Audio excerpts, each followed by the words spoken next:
15 de janeiro de 2025, meu nome é João Pedro, estou aqui para contar para vocês uma história que aconteceu comigo.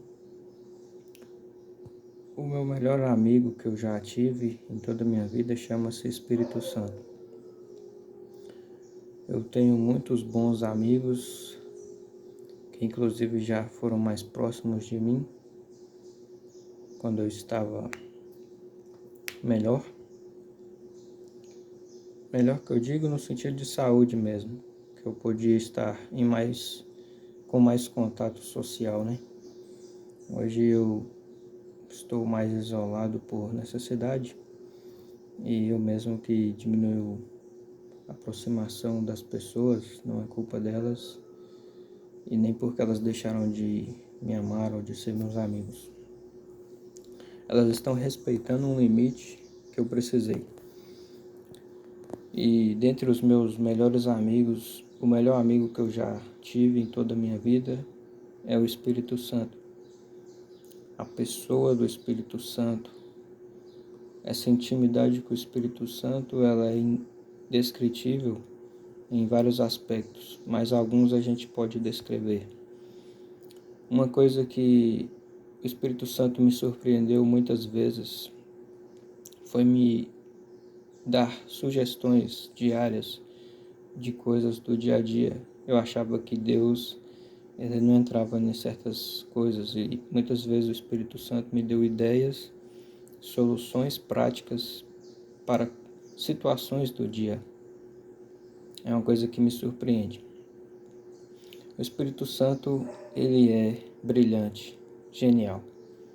E algumas ideias que o Espírito Santo me deu foram confundidas como sendo ideias minhas. As pessoas que me conhecem sabem que eu, saudável, sempre fui muito criativo e tinha boas ideias. Mas, na verdade, algumas ideias que eu tive, as pessoas pensam que partiram de mim, mas eu sabia de onde tinha vindo.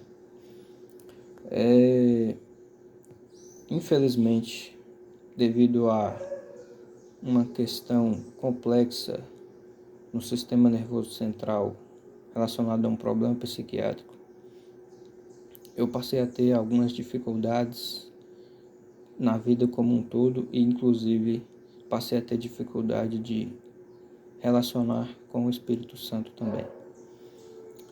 O problema psiquiátrico ele foi muito cruel porque ele foi tirando de mim coisas que eu considerava eu mesmo. Ele foi tirando de mim e me sabotando em situações que aquilo ali era um pedaço de mim indo embora. Muitas vezes até no comportamento. Eu passei a ter comportamento atípico, indesejável. Como disse o apóstolo Paulo, o mal que eu não quero, esse já estava em mim. E quando eu estava no, como podemos dizer, fundo do poço, na depressão bipolar profunda, e ainda por cima com irritabilidade e agressividade acentuadas, infelizmente o suicidar-se ele passa a ser maior do que uma vontade, ele passa a ser um tipo de necessidade. E às vezes é o menos ruim a se fazer.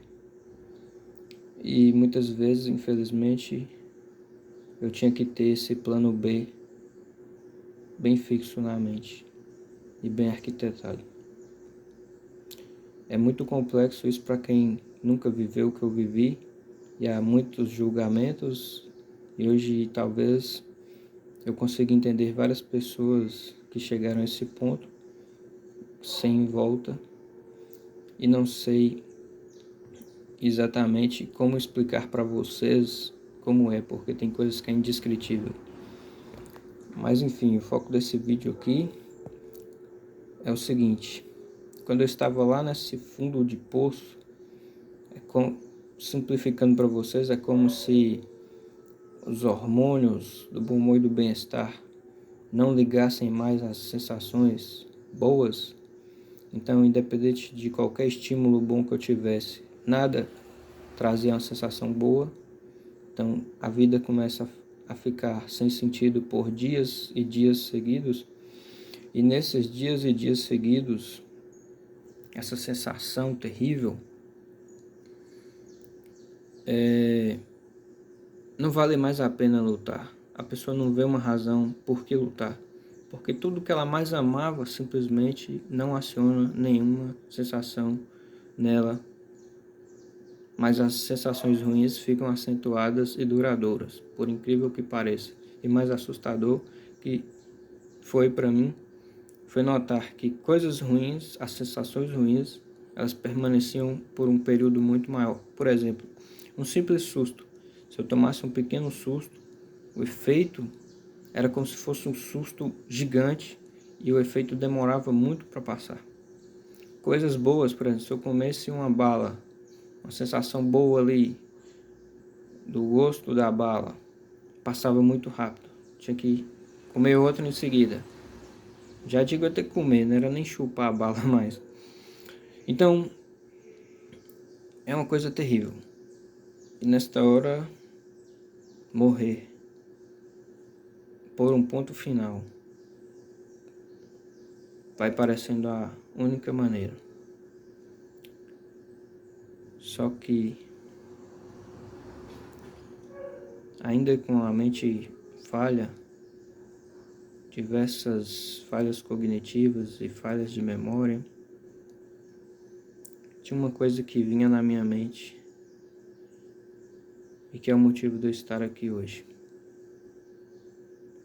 É o motivo de eu ter lutado. As vezes que eu realmente senti o Espírito Santo de verdade, foram a razão pela qual compensava lutar contra todo esse abismo e fundo do poço. Eu lembrava, ainda que de uma forma estranha, porque as memórias começam a ficar como que em terceira pessoa. Por mais que eu lembrasse de coisas que eu fiz, não conseguia sentir aquelas coisas. Quando você lembra uma coisa, um momento bom, às vezes você quase pode senti-lo. E ali comigo não era mais assim. Eu lembrava como se eu tivesse presenciado uma pessoa que eu conheci muito bem, que viveu aquilo. Como se eu tivesse uma lembrança de um terceiro e não propriamente em primeira pessoa, não como eu vivi aquilo. Mas mesmo assim, as lembranças eram bem claras e eu sabia que eu já tinha vivido. Aquilo que eu vivi com o Espírito Santo deu sentido à minha vida um dia. Passou a valer a pena viver. E por causa daquilo eu queria lutar. Eu não sabia exatamente se eu voltaria a ter a mesma intimidade com o Espírito Santo. Mas uma coisa eu tinha certeza. Eu precisava lutar para que ninguém nunca mais chegasse onde eu cheguei. Precisava lutar porque aquele problema tão cruel, ele tinha me roubado muitas coisas. Tinha me roubado praticamente tudo já. Mas o mais grave, ele tentou me roubar a intimidade com o melhor amigo. O melhor amigo que eu tive e que qualquer pessoa pode ter. Jesus falou que qualquer pecado que a pessoa comete ainda pode ser perdoado, reconsiderado. Mas a blasfêmia contra o Espírito Santo não seria perdoada. Quem já teve muita intimidade com o Espírito Santo vai entender o que eu estou dizendo. O Espírito Santo é a pessoa mais doce, mais pura, mais educada, mais amável, o melhor amigo, aquele que mais se importa com você nos mínimos detalhes, o que intercede por nós com gemidos inexprimíveis. Ele consegue ver o melhor que há em um ser cheio de falhas e interceder por ele. Então, eu sei por que Jesus falou isso. Se alguém fala mal do Espírito Santo, que só sente sofrimento e angústia por causa de nós, porque quer o nosso bem, essa pessoa não merece perdão mesmo não. Ela é abominável e terrível. O Espírito Santo, o meu melhor amigo, pode me ouvir agora. Infelizmente eu não posso ouvi-lo como antes.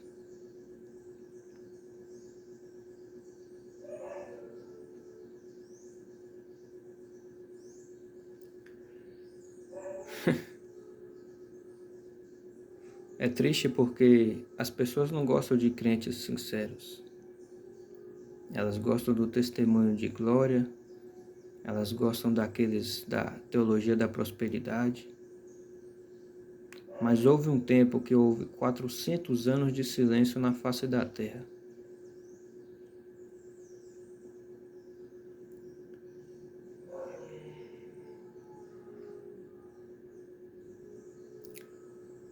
Eu conheço o Espírito Santo. Eu sei quando uma pessoa fala da parte do Espírito Santo ou não. Eu sei como ele pensa, eu sei como ele sente, em muitos aspectos.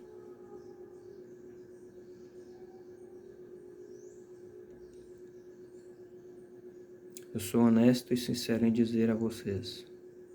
Infelizmente eu não consigo mais sentir o Espírito Santo como antes. Eu sinto, mas não é como eu gostaria. Como que nós deixamos a humanidade subestimar tanto certos problemas de saúde?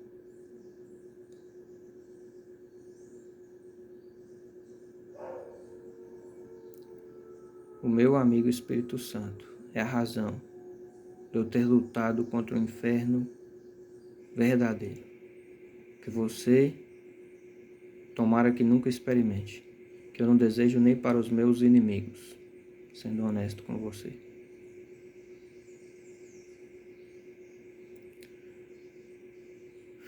O Espírito Santo é a razão que valeu a pena para alguém que não sentia mais prazer, porque faltava as substâncias químicas necessárias, faltava a reação química biológica necessária.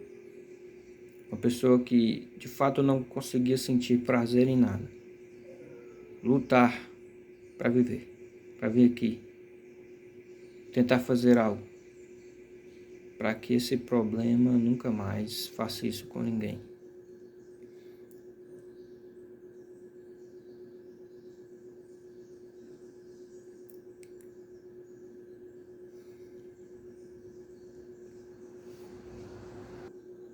Buscar ao Senhor enquanto se pode achar, invocar enquanto está por perto. Jovens, eu vos escolhi porque sois fortes. Jovens, adolescentes, vocês têm algo precioso que o inimigo vai tentar roubar de vocês. Algo relacionado à sua própria saúde. Que o inimigo tem tentado roubar das pessoas para que não sintam o Espírito Santo. Então, aproveitem enquanto vocês têm mais condições e conheçam o Espírito Santo. E peça a Ele para ensinar vocês a driblarem os obstáculos do dia a dia, para que vocês nunca cheguem onde eu cheguei. Que Deus abençoe.